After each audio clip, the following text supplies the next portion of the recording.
Dito po makikita po natin yung dalawang slides na nagpapakita po ng matrix kung paano po ginamit ang 2022 and 2023 OVP and DepEd confidential funds na na-release, in-encash at niliquidate ng Vice President at SDOs. Indicate other signatories to the DVs, checks, LRs and ARs and their relationship to the VP. Magandang umaga sa inyong lahat. Welcome to the fourth public hearing of the House Committee on Good Government and Public Accountability. Before we start, we thank our guest resource persons and witnesses for understanding why we had to postpone the previously scheduled hearing on October 28. Ito ay upang matulungan bumangon muli ang ating mga kababayan na lubhang nasalanta ng Bagyong Christine. Narito tayo ngayong araw upang talakayin muli ang issue ng pondo ng bayan. Pondong mas nailagak sana sa mga kababayan nating naapektuhan ng mga nakalipas na bagyo. Earlier this year ay pumasa sa Kamara at inaprubahan ang Republic Act No. 12009 o ang New Government Procurement Act. Binabalangkas ng batas na ito ang mga pundasyon ng government procurement, kabilang dito ang prinsipyo ng transparency, competitiveness, and participatory. Ngunit pagdating sa confidential funds, binabalanse ang prinsipyo ng transparency sa national security. Kung kaya't kapag confidential funds na ang pinag-uusapan, hindi basta-bastang nalalaman kung saan ito ginagamit at kung kanino dapat bumili. This committee, however, recognizes that confidential funds are necessary to ensure safety and national security.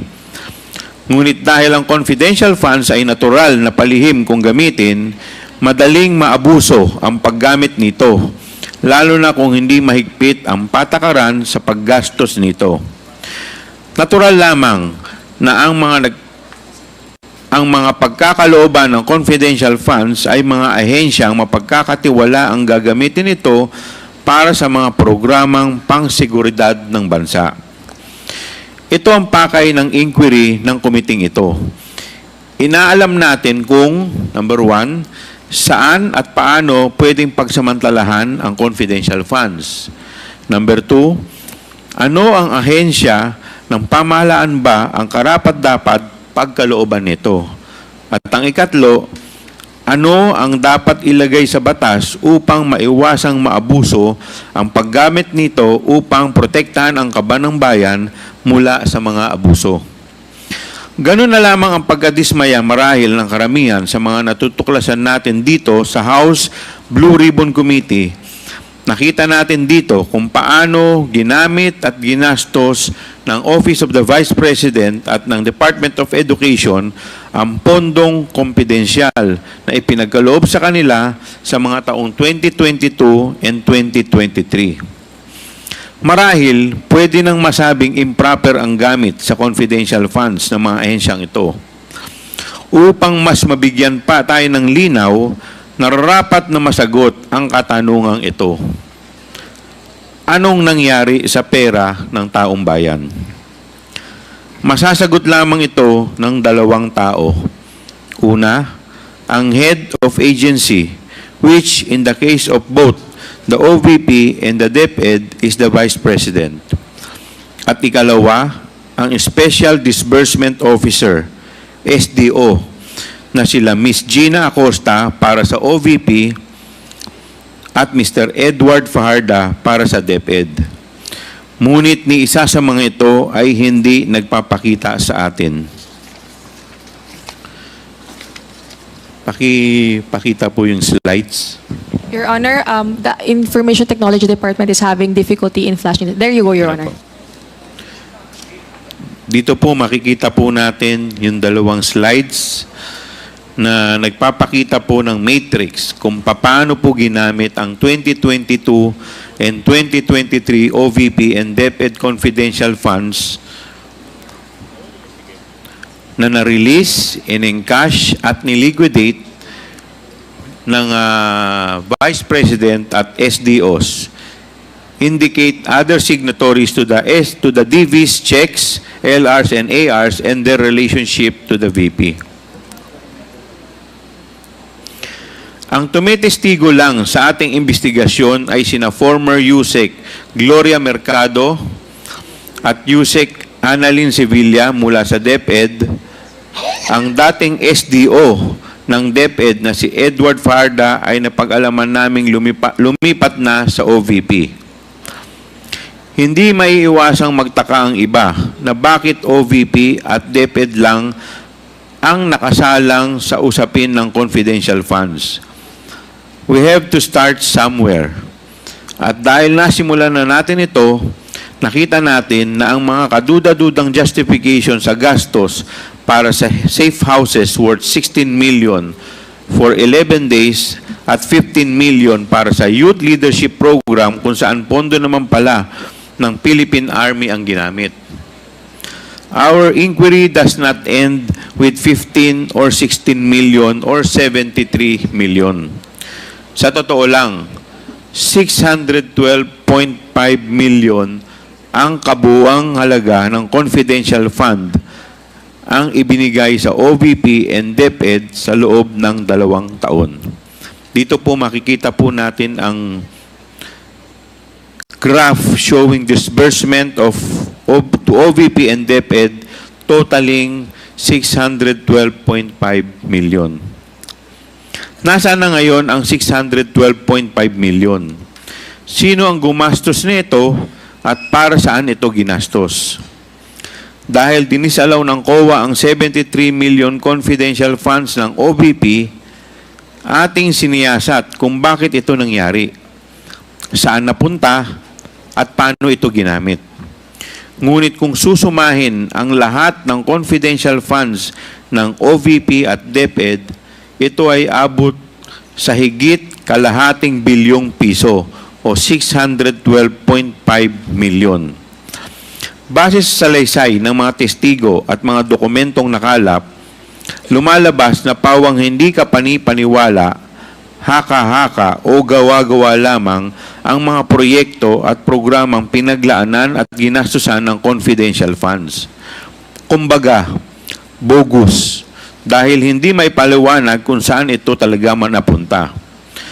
Sa mga nakaraang 3 pagdinig ay natuklasan natin ang mga sumusunod.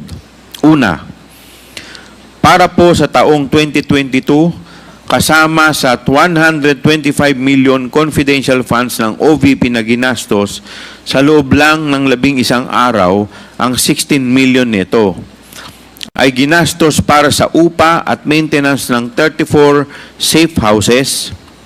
Sa 16 million na ito, makikitang may isang safe house na ginastusan ng 1 milyon base sa mga acknowledgement receipt para lamang sa 4 na araw.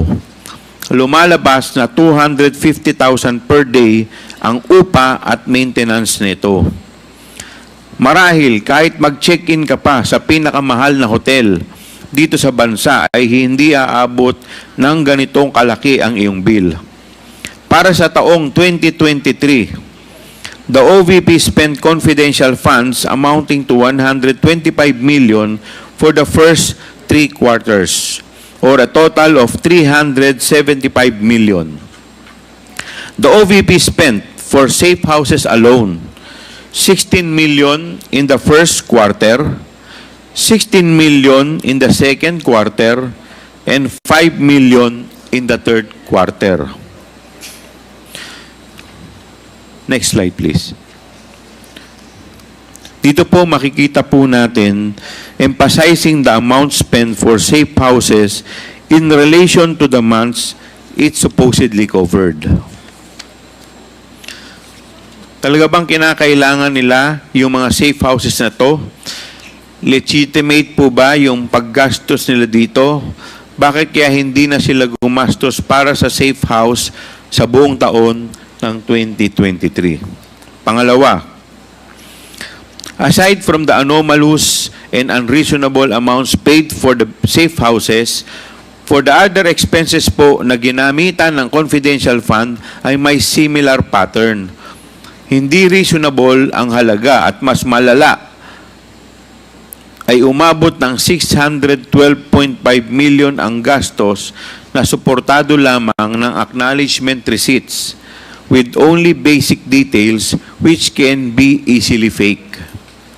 Pangatlo, napag-alaman din natin na ang certifications mula sa infantry battalions ng Philippine Army ay ginamit upang palabasing may natanggap na mahigit 15 million ng confidential funds ang Army mula sa DepEd.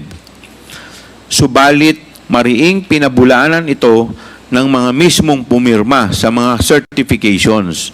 Hindi rin alam ng ating mga sundalo na ang kanilang certifications ay gagamitin ng DepEd upang suportahan ang paggasta sa kanilang confidential funds.